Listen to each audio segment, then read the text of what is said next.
31절 우리 함께 암송합니다.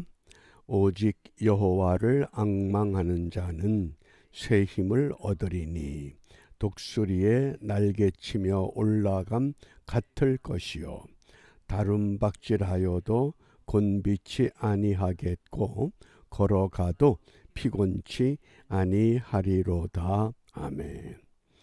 여호와를 앙망한다.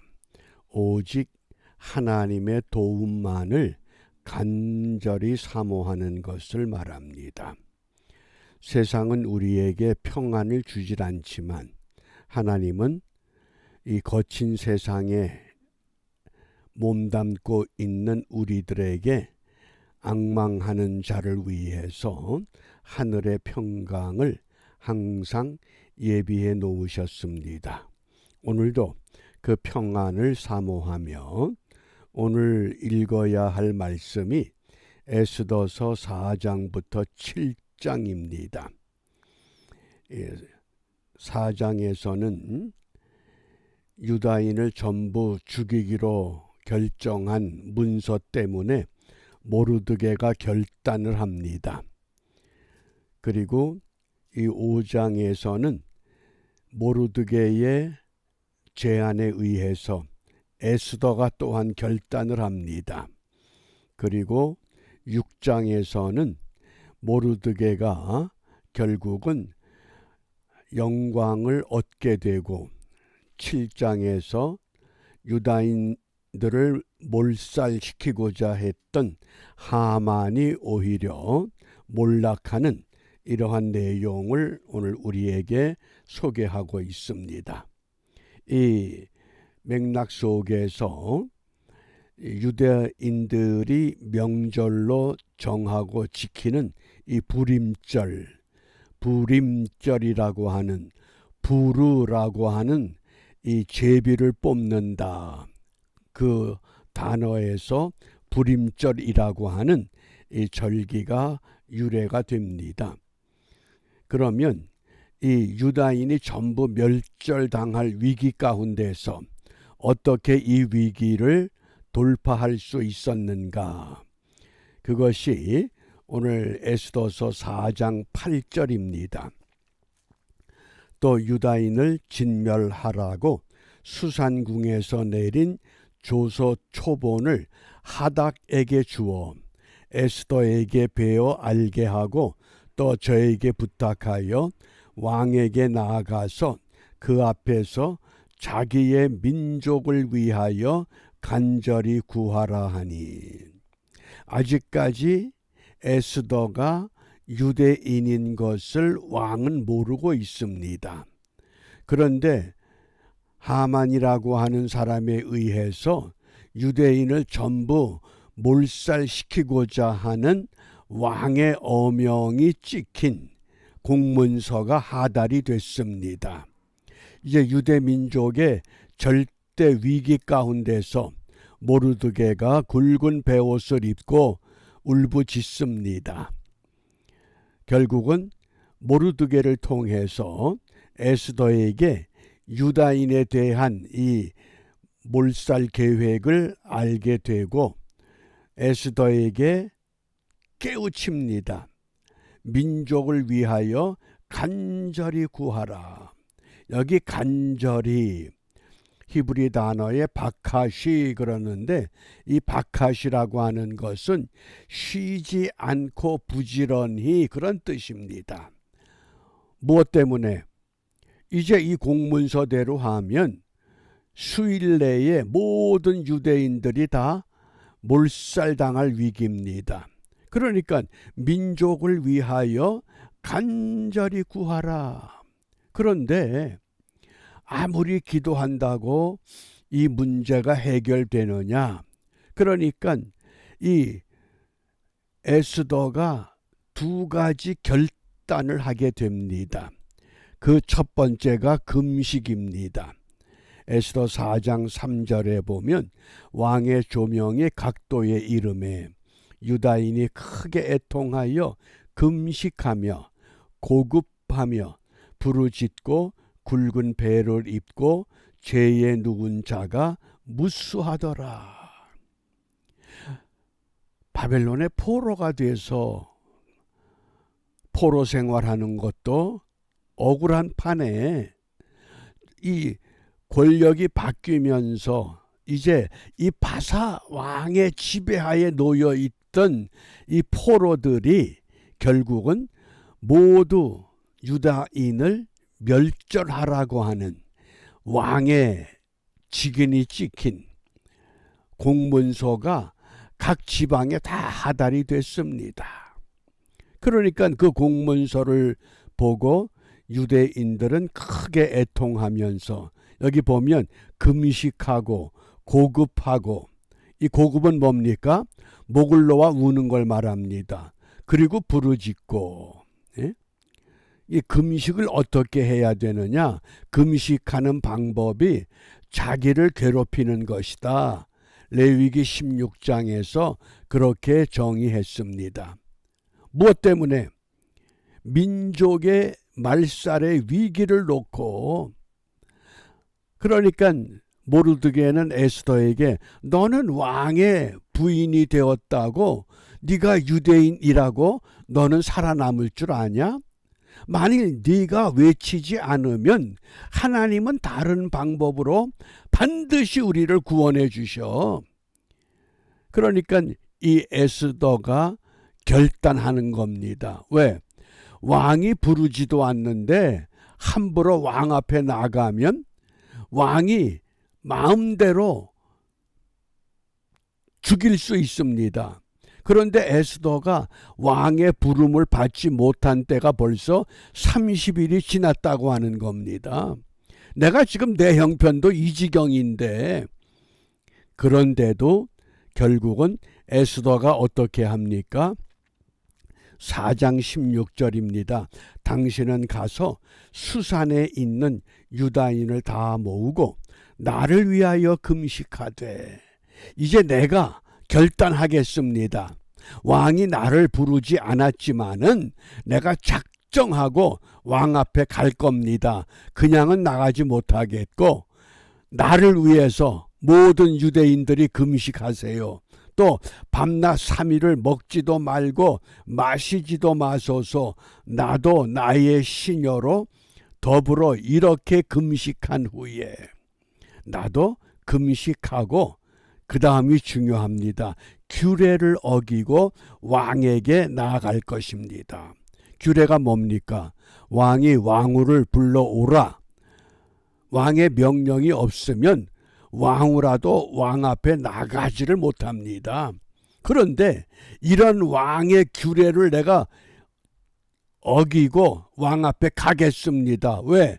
죽을 각오를 했다는 겁니다. 이런 금식, 하나님이 이런 금식을 좋아하십니다. 왜? 자기를 괴롭힌 겁니다. 금식의 목적은 자기를 괴롭히는, 예수님께서 복음서에서 말씀하셨죠. 이렇게 기도하라. 그건 뭡니까? 하나님과 나의 관계. 또 이렇게 금식하라. 이것은 하나님 앞에 나를 다루는 자세, 대화 관계. 그 다음에 구제는 뭡니까? 다른 사람을 생각하는 대인관계. 그러니까 기도는 대신관계요, 금식은 대아관계요, 구제는 대인관계라고 하는 이 세 가지 관계, 거기에 금식, 자기를 다스리는 겁니다. 뭐 때문에? 민족의 위기 때문에. 그래서 성경에 보면 유대인들이 언제 금식하느냐? 첫 번째 회개할 때, 두 번째는 전쟁에 나갈 때 금식합니다. 그리고 국가적인 위기가 있을 때 금식합니다. 그리고 세 번째는 병든 자가 있을 때 그 병든 자를 치유하기 위해서 금식하며 기도했습니다. 그리고 네 번째가 죽은 자가 있을 때 그를 위해서 금식하며 애곡했다고 하는 것을 우리에게 들려주고 있습니다. 그러니까 지금 에스더는 민족의 위기, 우리 6.3 21대 대통령 선거, 그냥 선거가 아니라 뜻이 있고 정신이 말짱한 사람들은 어떻게 이야기합니까? 이건 대통령 선거가 아니다. 자유민주주의로 갈 것이냐, 김일성 공산주의화 될 것이냐, 이건 체제의 선택이다. 아주 중요한 기회다. 일생일대에 더 이상 이런 투표 앞으로 할 수 없는 때도 우리 앞에 다가오고 있다고 하는 이 위기, 정치적인 위기, 경제적인 위기, 문화적인 위기, 총체적인 위기 앞에서 백성들이 어떤 행동을 취해야 되느냐. 그게 바로 교회와 지도자들과 성도들이 이 일을 위해서 금식하며 부르짖는가 하는 겁니다. 그 다음에 두 번째, 에스더의 기도가 무엇이냐? 결사항전의 기도입니다. 죽으면 죽으리다. 뭐 그냥 하든지 말든지가 아니라, 될 대로 되라가 아니라, 이제 이것이 안 되면 나도 죽겠습니다. 몰살당하는 계획에 의해서 죽으나 규례를 어기고 왕 앞에 나가서 왕의 처형을 받으나, 이 결사항전의 기도, 그때에 그 유대인들의 역사를 보면 유대인들은 이런 결사항전의 기도가 역사의 고비 때마다 있었습니다.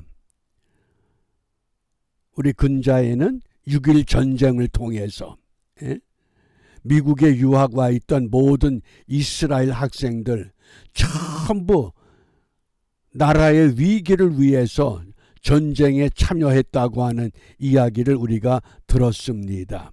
그런데 같은 시기에 아랍권의 학생들도 아무도 보이질 않았습니다. 너희들은 어디 갔었느냐?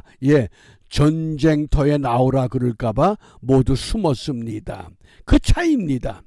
결사항전이라고 하는 이 중요한 자세. 또 역사적으로 보면 그 마사다라고 하는 AD 73년 4월 16일 로마가 침략을 해서 마지막 960명이 그 마사다라고 하는 천연 요새 속에 올라가 있었습니다. 넉넉한 물자가 있습니다. 그런데 로마 군인들이 끈질기게 이 마사다를 공격하게 될 때, 그때 지도자 이런 결정을 내립니다. 우리가 전쟁에 패해서 죽으나 우리 모두 자결합시다. 그러고는 10명의 지도자를 뽑아가지고 10명씩 단위로 묶어서 한 사람이 9을 죽이고, 그 다음엔 다시 모이면 10명이 또 제비를 뽑아서 제비 뽑은 사람이 9명을 죽이고 마지막에 스스로 자결해버리는 아주 비참한 전투였습니다. 로마 군인들이 그 성을 함락하고 보니까 죽은 사람만 질비합니다. 그런데 먹을 것도 풍부하고 마실 물도 있고, 그런데 모두 자결했다는 겁니다. 왜? 우리가 로마 군인의 손에 의해서 짓밟히느니 차라리 우리는 깨끗한 순교의 죽음을 하겠다. 그게 그 유명한 마사다 전투입니다. 그래서 이 마사다를 유엔에서는 그 문화재로 등록을 시켰습니다. 그게 아마 2001년인가 그런데 문화재로 등록을 해서 세계유산으로 기념을 하는 겁니다. 그게 유대인의 정신 어디에서 나왔습니까? 이 에스더의 죽으면 죽으리라고 하는 이 놀라운 고백. 그래서 우리가 이 결사항전이라고 하는 것 우리가 기억을 하시고, 그럼 무엇을 기도하느냐? 시편 22편 28절입니다. 나라는 여호와의 것이요 여호와는 열방의 주제심이로다. 근데 문제는 나라가 하나님의 것이지만은 하나님은 사람을 통해서 나라를 세우기도 하고 나라를 무너뜨리기도 하십니다. 그러므로 우리가 올바른 사람을 선택하고 세우는 것, 이건 기독교 신앙의 책임입니다. 그러기 위해서 정말 주의 뜻을 실현할 수 있는 나라를 세워야 됩니다. 무엇을 통해서? 선거를 통해서. 그 한국의 역사학자 함석헌 선생이 이런 말을 했습니다. 선거가 왜 중요하느냐? 여러 후보들 가운데서 완벽한 놈을 뽑는 것이 아니라 그 가운데서 덜 나쁜 놈, 가장 나쁜 놈을 뽑는 것이 아니라 그 가운데서도 가장 덜 나쁜 놈을 뽑는 것이다. 만약 그놈이 그놈이라고 선거를 포기하면 제일 나쁜 놈이 다 해먹는다. 그게 유명한 함석헌 선생의 어록입니다. 민족이 깨어나야 된다. 정신 차려야 된다. 이게 참 우리가 교회가 이런 신앙을 가르쳐야 됩니다. 예수 믿고 복받고 구원받는 그건 장차 반드시 이루어질 일이지만은 이 땅에 뜻이 하늘에서 이루어진 것처럼 땅에서도 이루어질 수 있는 그런 믿음, 그런 삶, 그런 훈련. 그러니까 우리가 물질도 내 것이 아니라 주님의 것이라고 하는 믿음으로 헌금하는 자세가 필요한 겁니다. 왜? 이게 훈련이기 때문에 이 훈련을 바로 해야 하나님은 사람을 통해서, 지도자를 통해서 하나님의 뜻을 이루어가는 나라를 분명히 세워주신다고 하는 것. 그러므로 우리가 기도할 때는 내일 죽을 것처럼 기도하고, 일할 때는 100년을 더 살 것처럼 일을 해야 된다고 하는 우리가 이 교훈 마음에 새기면서 오늘도 이런 믿음으로 승리하는 은총의 하루가 되시기를 바랍니다. 기도합니다. 은혜로우신 아버지 하나님, 자유대한민국, 하나님의 뜻을 이룰 수 있는 동방의 아름다운 나라로 이제까지 지켜주시고 인도하셨습니다. 비옵나니 모든 교회와 지도자들과 성도들 기독교 신앙으로 다시 한번 무장하여 하나님의 뜻을 실현해가는 거룩한 나라로 세워갈 수 있도록 우리의 몸과 마음과 우리의 생각과 우리의 주권 바르게 행사하여 하나님의 기쁨이 되게 하시고 하나님이 인정하는 믿음의 사람들에 의해서 다스려지는 축복된 나라로 계승될 수 있도록 인도하여 주시옵소서. 예수님 이름으로 기도합니다. 아멘.